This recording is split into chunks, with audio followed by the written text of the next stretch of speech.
Hello everyone. Welcome to the first day of our HTML lesson.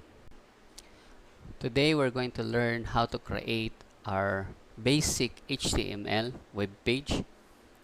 We're going to learn how to use attributes and how to format text in HTML. Okay, the first thing that we have to do is to open our text editor. Bisag unsa nga text editor pwede ra. In my case, I'm going to use Notepad++, but pwede sa mo use og ordinary nga Notepad or pwede gani Microsoft Word. So, once ka na-open na ninyo ang inyong text editor, so ato nang sugdan og type ang ato ang HTML code. So, the first line should be the doctype tag. So, ang kaning doctype nga tag, importante ni siya because it will tell the browser that our document is using HTML5 version. Okay, so, para matarong og display sa browser ang imuhang web page kung i-open. Okay, so importante na siya nga line. So, the next line is the HTML tags. So, naatay start tag, naasad tay end tag. Ang end tag, mailhan na to kay naa siya slash sa beginning sa keyword or sa tag name. Then, diri sa HTML nga tag, you can also specify what language is using, your web page is using. So, makahelp na siya og assist sa search engine and browsers kung mag-search ka sa search engine. So, let's say, ato i-set ang ato ang web page to English. So, ang attribute ana is called lang. Equals, then for the English, it's en. So, kana siya, en means English. So, wala ka mag-specify kung unsa nga English. US ba? Or unsa na siya nga English. So, just plain English lang. So, en. Ang next nga tag, inside aning HTML tag, na diri tanan. So, ang sunod nimong ibutang is ang head tag. Then followed by the body tag.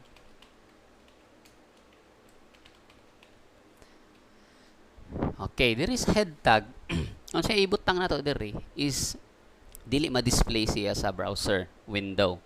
The user cannot see whatever you place inside the head tag aside from the title.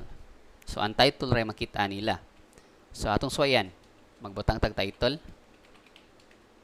So, atong pangalan siya og my very first web page. Ay kalimti ang ending tag sa title. Okay, so atong i-try siya.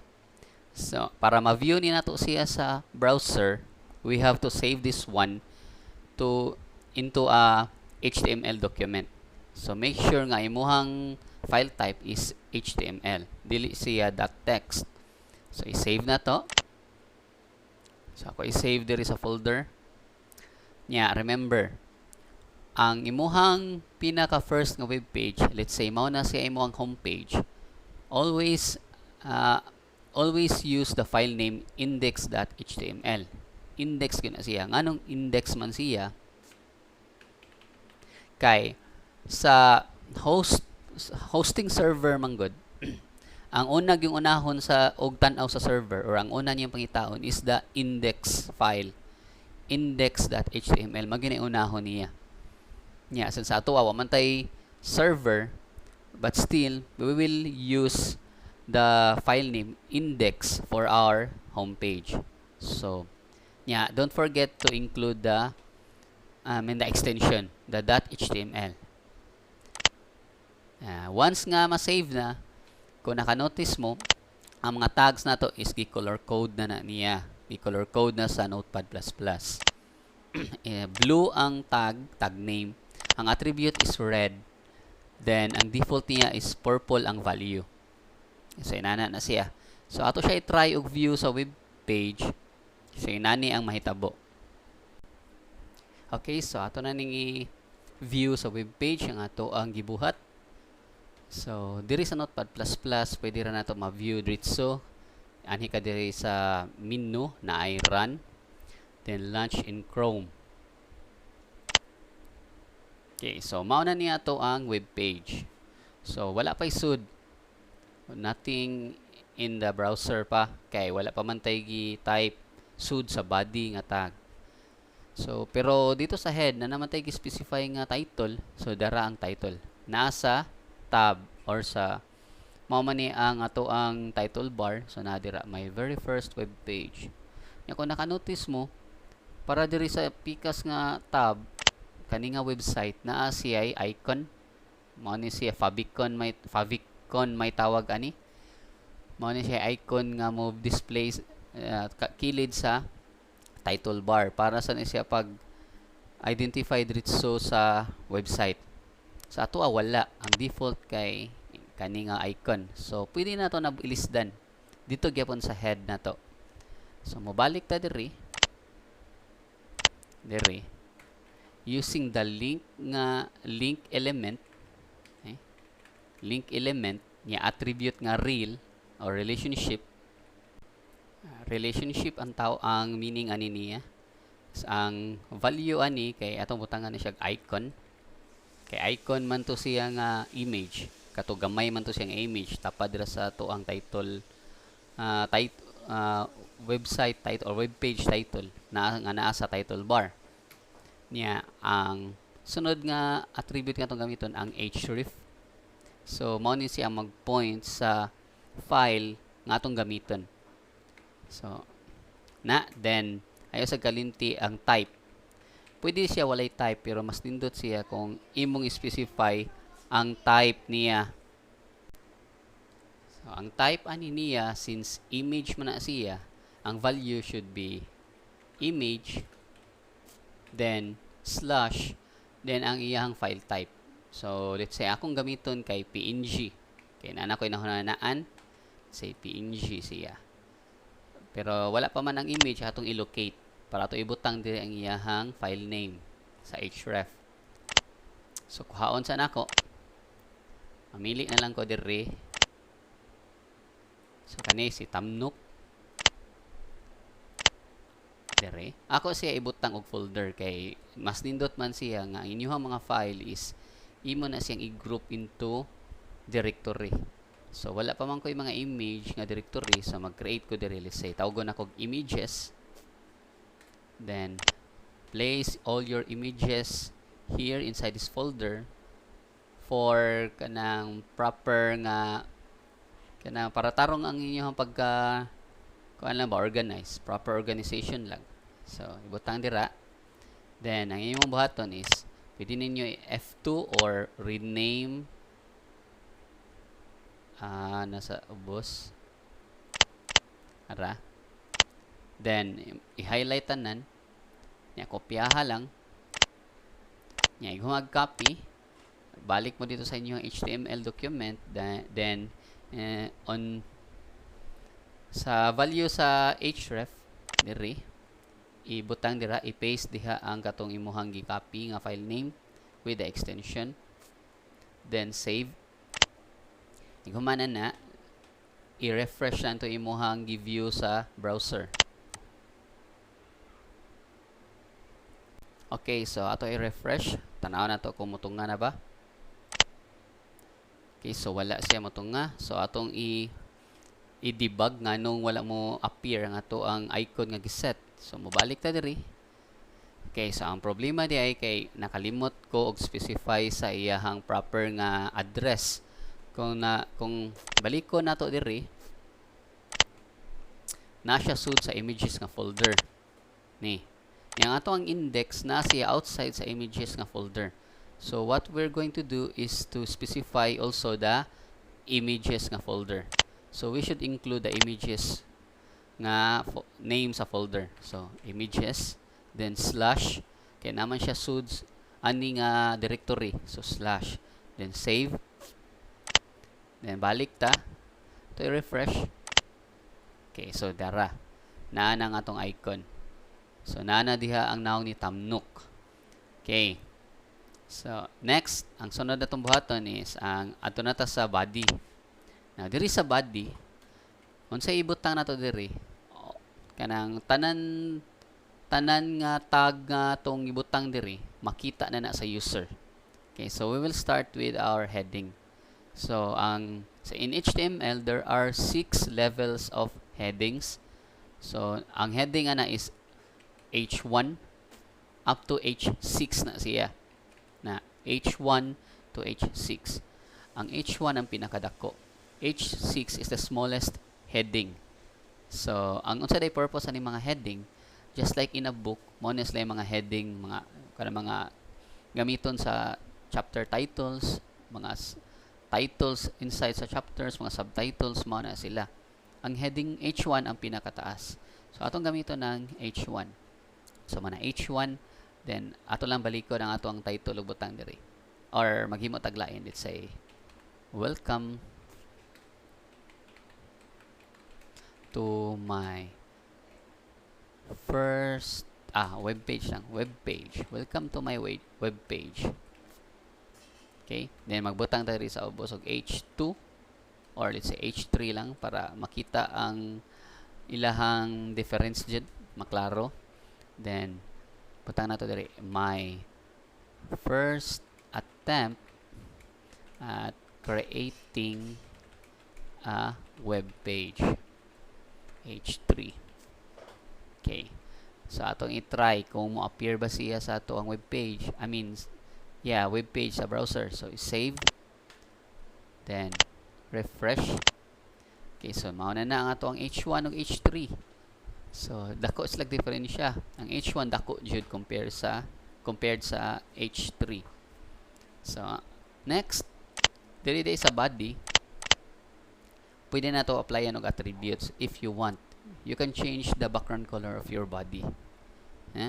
So using the style, sa kung inyo tong gibasa ang guide nga akong gi-post sa Discord or katong link nila nga akong gi-attach, kung inyo itong gibasa, kay naa dito yung style, no? So ang style nga attribute mo to itong gamiton. So anaon ra style, using this attribute we can change the background color of our body. So ang value ani niya kay ang property ani niya kay CSS man, from the CSS man ug ang value. So hinganion nimo pag apply diri using the style attribute. So hinganion ninyo pag-apply ang CSS nga at property o yang value diri sa style. So let's say background color, background, then dash, then color. Na since two words man na siya, nga rule man na siya sa CSS nga kung ang property gani, ang name sa property is composed of more than one word gani, you have to separate each word with a hyphen or dash, or unsay tawag ninyo ana. So background dash color, then colon, then after sa colon ang ihang value. So let's say atong assignan og blue lang, pwede mo gamit og name gyud sa color. Let's say blue, then do not forget to end the value with a semicolon. So mao na mag-tell sa browser nga ang kani nga CSS property nya mao niyang value nya diha ra kutob, wala na ilain. So after sa semicolon, another property na sana dapat. Okay, so then close na to. Abatangan na to double quote nga, closing double quote. Okay, then atong i-save. Okay, refresh na to. Okay, so mao na ang ato ang background color na sa body is color blue. Okay nya, sakit makita naon ng color blue, pwede ninyo ilisdan na. Nya since ang color daghan man kayo ang nasa color spectrum, nya wa man ta kay baon sa mga value ana, pwede ta mo gamit sa inspect element sa browser. Ingani-on lang sa Google Chrome, i-right click lang ang web page, then i-click ang inspect diri sa pinakaubo sa context menu. Okay, then mo-open ni siya nga window.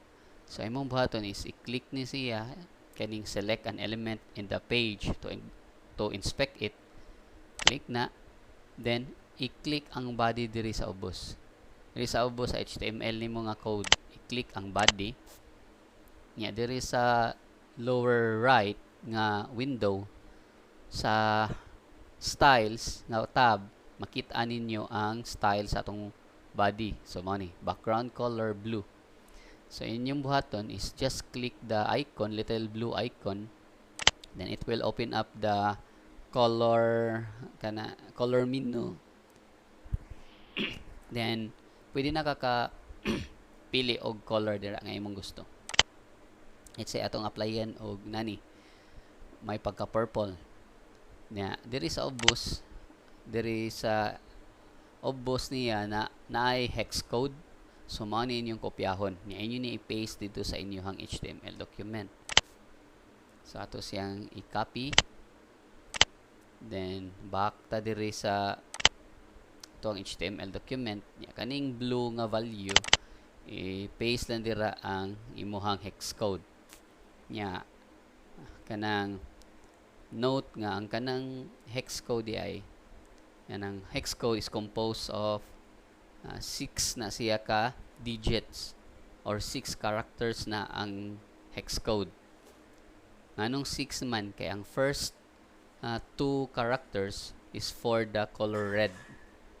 Nya ang 3 ug 4 nga digits or characters mo na siyang for green. Then ang last, ang 5th ug 6 nga characters mo na ang para sa blue. Okay. So kani siya nga combination mo na siyang purple. I-save. Then i-refresh na to. Ato lang ni i-close. Okay, so mao na nato ang background color.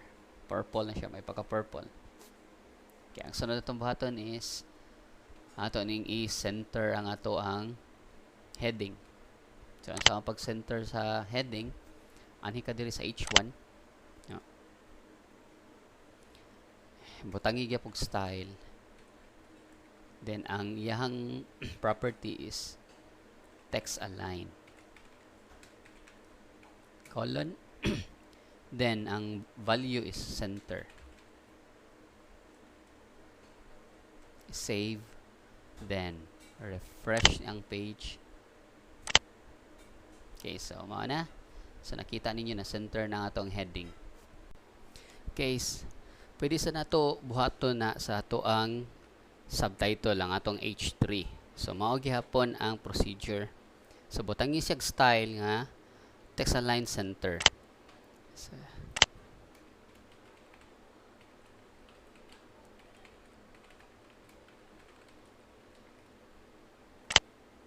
save. Refresh. Okay, so inana na. Now, atong butangan og atong lista og color ang ato ang title. Welcome to my web page. Kana siya nga title. Ato siyang ilisdan. Now, unsa ang pag-change og color sa HTML using the style nga attribute. So inani-on ra gihapon. So diri sa H1, since na namtay style, yan na sa tay property nga text align. After sa semicolon, ato lang na isumpay ang another attribute. So, to change the font color, just use the attribute name color. It's not color, it's not font dash color, just color. Okay, color, then colon, then let's say yellow. Okay, then save. Ato i-refresh. See? So, na yellow na. Again, pwede na sa nato gamiton ang atong inspect element to change to your desired color. Okay, so i-point na lang ang H1. Then dire sa kilid, lower right, makita nimo ang iyang mga attribute. Iyang mga properties sa style. So na siya color, then yellow. I-click lang na. Then, pwede na ta kapili og atong ganahan nga color. Sa dot, let's say, red. Kanang contrast siya, contrast. Say contrast sa pan. Think orange. Okay, ana na lang. So orange. So ikopyaha ang hex code, ibutang diri, ilis di ang yellow. Then save. Then refresh, dapat dili na siya mo revert to yellow. Okay, so yellow na. So yan na ang pag-apply og color sa font color sa HTML. Then the next sunod atong buhaton is mag-insert og paragraph. So sa pag-insert og paragraph sa HTML, then we have to use the tag P. Then makuha na lang ko kanang random nga paragraph gikan sa lorem ipsum. Kung siyang kopyahan, paste, then closing tag sa paragraph, save, refresh. Okay, so mao na natong paragraph. So kung nakabantay mo na kuan siya, abot gyud siya sa left nga margin, left nga edge sa browser hantod sa right nga edge. Okay, now how to apply bold sa pag-bold og text or phrase sa HTML. Then ay duha ka tag nga to magamit, ang B ug ang strong. Ang kalainan sa B ug ang strong kay ang B kay kuan lang kanang murag i-format lang nimo siya nga medyo bagga ayang font. Ana ra gyud iyahang purpose. But ang strong kay lahi, mas makita nimo siya or makita nimo ang kalainan sa strong kung ang imong web page i-view siya sa screen reader, like para sa mga buta ana inig sulti sa machine, sa inigbasa na nga paragraph, makita gani siya text nga naka strong, iya gyud nag-emphasize pag sulti manay kalainan. Kaya unsa ang pag-apply, say nani lang, let's say ang kani siya ako ni i-bold kani hanto diha. So, i-enclose na nako og B nga tag. Then, i-close sad ang B nga tag para diha ra kutob ang ma-bold niya. So, i-save and refresh. Okay, so dara. Na-bold na siya. Yeah. So, kung ang strong, i-try na to ang strong. Let's say, kani siya, kaning integer, diri ko so good hanto diri ato ni strong. So ang tag name na is strong, then i-close sad, save. Okay, so tanawa walay kalainan kung tan-aw nimo siya sa web browser. Kung tan-aw nimo siya, wa siya kalainan, parehas lagi sura nga naka-bold. Pero ang purpose ani nila kay for emphasis man. Ang strong lang, gamit lang gyud siya kung ang imuhang web page naa siya kanang i-view siya sa mga screen reader diha. Maka-aid siya og maayo sa kanang mga blind nga mga tao. So mo na purpose na. So kamo mga developer or designer, dapat makaibaw mo kanus amo mo gamit og B lang, simple lang nga B or strong. Okay, next, mag-apply tag another paragraph.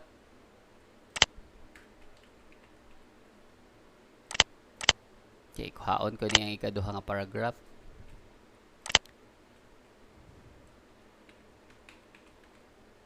Okay. Save. Then refresh. Okay, na natin ikaduha nga paragraph. Sa akong pag-apply og italic sad nga emphasis. So again sa HTML natay duha ka tag nga magamit, ang I og ang EM. M for short for emphasis. So again, just like sa B and strong, lain sila og purpose. Ang emphasis is for emphasis good. Kung gamiton sa screen reader, inig-read ana sa screen reader, i-emphasize niya ang pag-pronounce ana. So sa akong pag-apply, so, inani honor gihapon, just like sa B o sa strong, imong i-enclose sa ihang start tag o closing tag ang word or phrase. Let's say, kani, diri, ako siyang apply ag I, diri sad, akong i-close og I. Nya, diri sa ubos, let's say, kaning diri magsugod akong applyan og EM, then until diri, then save, refresh. So tanawa, wala gyud sila ikalainan, pareha ra sila nga gi-italic niya, pero ato na ang difference ato na makita sa mga screen reader. Ay na. So dapat kabaw mo when to apply I or EM. Okay, kung nagyon mo i-emphasize nga word or phrase, it's better to use EM. Okay. Okay, so this is for the paragraph. Then H1. Then another one nga akong i-show ninyo is how to apply margin. Importante ni siya. If you notice, mga modern browsers, browsers naman, modern web page or websites, naa siya space sa left o right. Dili gyud mo hug ang iyahang content sa left nga edge o sa right nga edge. So ilan ang apply og margin. Just like in kanang sa inyong document, like in Microsoft Word, naman gina siya left o right nga margin. No? So unsaon pagbutang og margin. So mobalik ta sa atong HTML code, kaning tanan natong kaning heading o kaning paragraph, naman ni siya sud sa body, pwede ang body atong applyan og margin para naa siya gap sa left o right. So unsa ang pag-apply og margin, kay ang property ang name sa property is margin na siya. Margin for the overall margin, top, bottom, left o right. But if you want to specify specific side ra gyud nga apply that you want to apply a margin, let's say only the left side, then you can use margin, then left, then space, left, then colon, then ang iyahang value is it should be in px or in percent. Pwede mo magamit og percent or pixels, px. So in my case, I will use px na lang. So let's say 150 pixels. Then ang right, margin right, ako sa applyan og 150 px. So ato tan-an, save. So mao ni siya ang mahitabo. Okay. So nasa margin sa left, nasa siya margin sa right. Okay, so mao ni ang mga basic na for text formatting sa HTML. Then how to apply paragraph and how to put some headings, how to change the background colors, and how to change the font color. How to change the font size sa diay. I'm gonna show you how to change the font size. Let's say I have another paragraph. Then I'm gonna say this paragraph is a little bit bigger than the rest. Okay, then so I'm gonna apply a style attribute. Okay, then to change the font size, you have to use the property font size. Then for the size, you can use the pixels, so the unit of measure is px, or you can use other unit of measure, like let's say percent, 150%, or I'm gonna use, let's say EM. Okay. I'm gonna say 1.2 EM. Okay, save, then refresh. See, so this is bigger than the 2 paragraphs before it. So nakabantay ta, mao na siya, dako-dako siya. So now pag-apply og font size, so ang iyang property name is font size. And how to apply a superscript and subscript diay. Ang superscript ug subscript kay gamit ni siya labi na kanang mga kanang mathematical, kanang like kanang like mathematical expressions, mga formulas, mga yun na. So gamit na siya kay ang uban na may mga superscript, labi na kanang mga exponent power na subscript sad. So unsaon? So na ang tag name ana for superscript is called supra. Niya ang subscript is subra. So let's say atong butangan og let's say paragraph. Niya ato siyang butangan bigger. Let's say butangan at kaning bigger ato siyang isaka. Ato siyang applyan og superscript.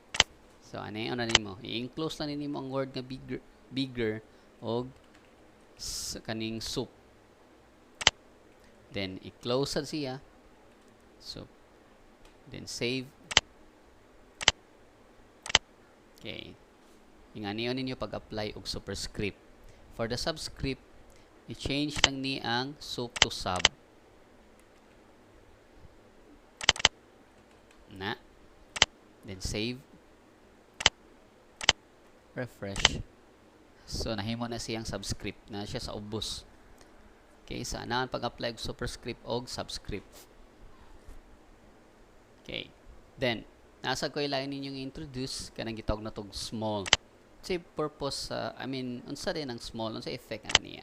So kaning small pwede ninyo gamiton sa kanang mga references or na kay kanang mga nana ba nga related siya sa paragraph sa ibabaw baron, yan na siya sa ubos, yan mo na siya note lang gani ana. So pwede niyo ni gamiton kaning small. Sa among paggamit og small kay ngani on lang. Say magbutang kog laing paragraph. Then ang content niya ibutang siya og small nga tag. Small nya this paragraph is smaller than the rest. On. Then in close up P. Close tag. See? So mo ni siya small. Automatically ang kana nga font iyahan ng pagamian og pila ka percent sa imuhang default nga font size. I think the default font size naman tingayron sa mga web pages is 11 just like sa kanang Word. Ano to, pero naman ay mga default font size ang mga browser good. So ano mo na ilang basihan. Ako tanawon ha. So unsay default nila kung makitaan ba nato diri sa browser? Na di man makita. So nana siya kada browser nana siya default font size. Kung dili ka mag-specify og font size, ang default ana niya mo yang gamiton. Okay, so diri sa takutob mao ni ang mga basic nga text formatting. Napay uban pero later na lang ma-introduce na sa ato ang future nga lessons. So ato ang nakatunan karon is saon pag-apply og superscript, subscript, saon pag-apply sa small nga tag, saon pag-insert og paragraph, pag-apply og bold og italic sa sentence or phrase, then how to insert a heading tag, how to change the background color, and how to apply margin. Oh yeah, before dito mo end na pa day last na ko introduce ninyo unsa ang pag-change of font style. To change a font style in HTML, you have to use the property called font family. So let's say ang kaning ikaduha nga paragraph ato ning ilisdan iyang font style atong suwayan.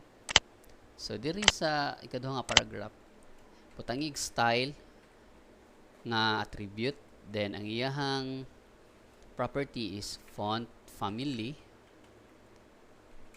Daghan man na siyang family, mga family sa font. Let's say ato lang gamiton ang mga built-in nga family sa font. Say sans serif. Gamitan nato siya sans serif. Then save. Then refresh. Okay, tana. See, nausab iyang font to sans serif. if you inspect it with the inspect element nga sa browser, diri makita nimo iyang font family nga imong gi-apply, sans serif. Ang kana sa mga browser nasa na siya yung mga default or built-in nga font family. Pwede nimo ma-apply. May cursive, emoji, wala man, di man siya mo kuan kay kaman.